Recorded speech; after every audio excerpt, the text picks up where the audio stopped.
ओम त्र्यंबकम यजामहे सुगंधिम पुष्टिवर्धनम उर्वारुकमे बंधनाना मृत्योर्मुक्षमामृतात्। कहते हैं कि महाभारत काल की एक घटना का साक्षी कुंती का मायका कुंतलपुर, जहां आसन नदी के तट के किनारे पर मिलते हैं कर्ण के जन्म से जुड़े कुछ किस्से कहानियां और भगवान सूर्य के रथ के घोड़ों की टापों की कुछ निशानियां। तो दोस्तों, स्वागत है आप सबका एक बार फिर मेरे YouTube चैनल पर।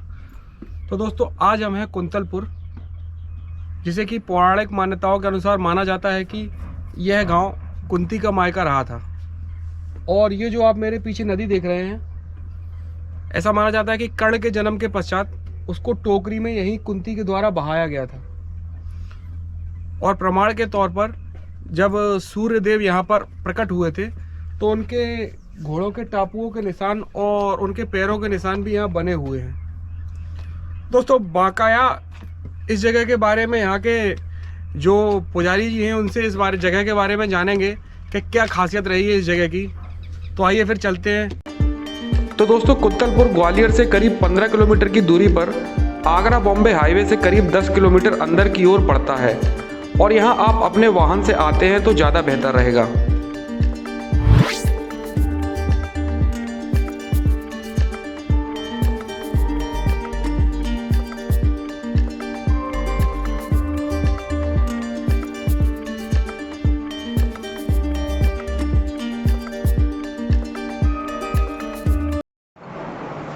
ये जो नगर है ये कुंतलपुर नगर है। ये गांव जो दिखाई देता है ये कुंतलपुर ग्राम है। और यहाँ के राजा महाराज कुंती भोज थे द्वापर युग में। उनके कोई संतान नहीं थी महाराज कुंती भोज के। तो बटेश्वर के महाराज सूरसेन इनके मित्र थे और मौसेरे भाई भी थे। तो महाराज कुंती भोज बड़े निराश थे कि कोई संतान नहीं है। तो उनकी रानी बोले आप निराश मत होइए, आपके मित्र हैं महाराज सूरसेन, उनके कोई संतान होगी तो वो आपको दत्तक पुत्र के रूप में दे देंगे। तो ये महाराज कुंती भोज यहाँ से बटेश्वर महाराज के पास पहुँचे। तो उनकी रानी उस समय मारिसा जिनका नाम था वो गर्भवती थी। तो महाराज सूरसेन ने कहा, बोले राजन आप चिंतित न हो, हमारी रानी गर्भ से है और इनके जो भी बालक बालिका जो जन्मेंगे वो हम आपको दत्तक पुत्र के रूप में दे देंगे। जन्म से पहले ही कुंती जी का भाग्य का निर्णय हो गया।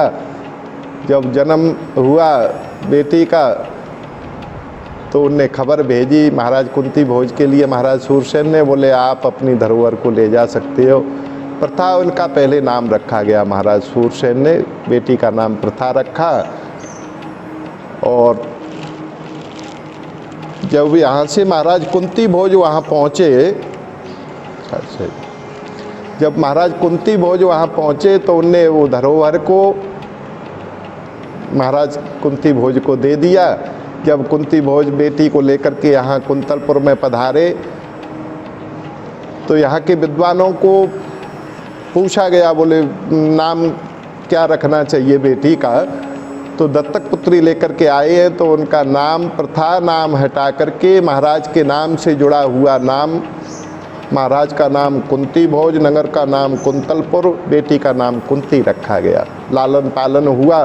घूमते हुए इस जगह पर महामुनि दुर्वासा जी द्वापर युग में ही महामुनि दुर्वासा जी यहाँ चातुर्मास उस समय प्रारंभ होने जा रहा था। उस समय महामुनि दुर्वासा जी घूमते हुए आए और ये जगह उनको पसंद आई। ये नगर की जो नींव है वो तो बहुत प्राचीन है, लक्ष्मण जी के हाथ की है। उसी समय ये शिव जी की प्रतिष्ठा कराई थी लक्ष्मण जी ने। तो ये शिव जी तो पहले से थे, तो उनको ये जगह महामुनि दुर्वासा जी को पसंद आई। तो महाराज कुंती भोज से कहा, बोले राजन आप हमारी व्यवस्था कर सको तो हम यहाँ चातुर्मास करना चाहते हैं। महाराज कुंती भोज ने कहा, बोले आपकी सब व्यवस्था की जाएगी। महलों में जाकर के मंत्रियों से कहा, सब ने मने कर दिया। रानियों से कहा, रानियों ने मने कर दिया। महाराज बड़े निराश हुए, बोले कैसे मने करें कि महामुनि दुर्वासा जी की सेवा हमसे नहीं बनेगी। सबने मने इसलिए कर दिया क्योंकि बहुत ही क्रोधी स्वभाव के थे महामुनि दुर्वासा जी, वरदान और श्राप देने में सामर्थ्यवान थे। यदि सेवा में कोई त्रुटि हो गई तो श्राप दे देंगे, इस वजह से कोई सेवक तैयार नहीं था। कुंती को पता लगा, बोले पिताजी निराश है, क्या बात है पिताजी? निराश होने का कारण, बोले बेटी महामुनि दुर्वासा जी चातुर्मास करना चाहते हैं, उनकी सेवा को कोई तैयार नहीं। बोले निराश मत होइए, मैं उनकी सेवा करूंगी। कुंती देवी की अध्यक्षता में महामुनि दुर्वासा जी की इस जगह चातुर्मास की सेवा संपन्न हुई। सेवा से महामुनि दुर्वासा जी प्रसन्न हुए तो विचार किया, बोले बेटी को पुरस्कार में क्या देना चाहिए, आशीर्वाद में। तो उनके भविष्य के बारे में ध्यान रख करके देखा, बोले इनका विवाह महाराज पांडु हस्तिनापुर नरेश के साथ होगा और इनके पति महाराज पांडु को श्राप लग जाएगा, कोई पुत्र पैदा नहीं हो पाएंगे, तो इनको पुत्र प्राप्ति हेतु देवताओं के आवाहन के मंत्र कुंती जी को महामुनि दुर्वासा जी ने दिए। बोले बेटी जब भविष्य में आपको जरूरत पड़े तब इन देवताओं का आप आवाहन करना, ये आपकी मनोइच्छा पूर्ण करेंगे। महामुनि दुर्वासा जी चातुर्मास पूरा करके यहाँ से अन्यत्र चले जाते हैं। कुंती जी ने विचार किया, बोले देवलोक के देवता नीचे मृत्युलोक में कैसे आएंगे? नीचे नदी में स्नान किया और स्नान करने के बाद भगवान सूर्य प्रत्यक्ष दिखाई दे रहे थे। भगवान सूर्य का आवाहन किया, नीचे भगवान सूर्य उतर पड़े। कुंती जी ने कहा, बोले महाराज आप अपने लोक को वापस जा सकते हो, मैंने तो मंत्र परीक्षण किया है। बोले देवी हमारा दर्शन निष्फल नहीं जाता है, हम आपके द्वारा एक पुत्र पैदा करेंगे। हाँ आप कुंवारी हो, आपकी योनि दूषित न हो, उसका हम बंदोबस्त कर किए देते हैं। तुरंत भगवान सूर्य गर्भ स्थापित करके अपने लोक को वापस चले जाते हैं।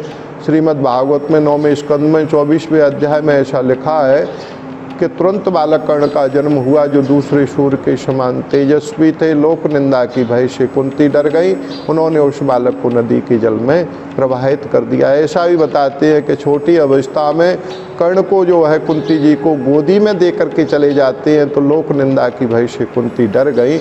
उन्होंने एक पिटारी में बंद करके और वो पिटारी को नदी के जो है जल में बहा दिया। ये नदी का नाम आसन है। इस जगह को कर्ण को जब से बहाई कुंती जी तब से इसको कर्णखार के नाम से जानते हैं। ये नदियाँ एक दूसरी नदी में मिलती गई हैं। ये आसन नदी क्वारी नदी में मिलती है, क्वारी चंबल में मिलती है, चंबल यमुना जी में मिलती है और यमुना जी गंगा जी में मिलती हैं। गंगा जी में चंपा नगरी में जहाँ के अधृत और राधेय थे उनको जाकर के वो पिटारी टकरा गई। जल दे रहे थे भगवान सूर्य को, वो उनसे वो पिटारी टकरा जाती है। उनकी कोई संतान नहीं थी। उनने जो है वो पिटारी को खोल करके देखा, उसमें वो पुत्र प्राप्त हुए। कर्ण उनको वो महाराज पांडु के सारथी थे, हस्तिनापुर नरेश महाराज पांडु के सारथी थे अधरथ। इस प्रकार से कर्ण जो है हस्तिनापुर से जुड़ जाते हैं। ये शिवजी जो है प्राचीन शिवजी है, ये घटते बढ़ते रहते हैं। यहाँ के जो वयोवृद्ध आसपास के लोग हैं वो बताते हैं, बोले हमने पहले छोटे देखे हैं, इतना आकार देखा है, अब ये बढ़ते जा रहे हैं, इतने बड़े हो गए हैं। ये यहाँ की जो है ऐसी मान्यता है, प्राचीन जगह। तो दोस्तों उम्मीद करता हूँ कि मेरे साथ महाभारत के समय की ये जगह कुंतलपुर घूमकर आपको काफ़ी अच्छा लगा होगा। तो दोस्तों इस तरह के और वीडियो देखने के लिए सब्सक्राइब करें हमारे YouTube चैनल ट्रैवल विद को। तो दोस्तों फिर मिलते हैं एक नई जगह और एक नए वीडियो के साथ।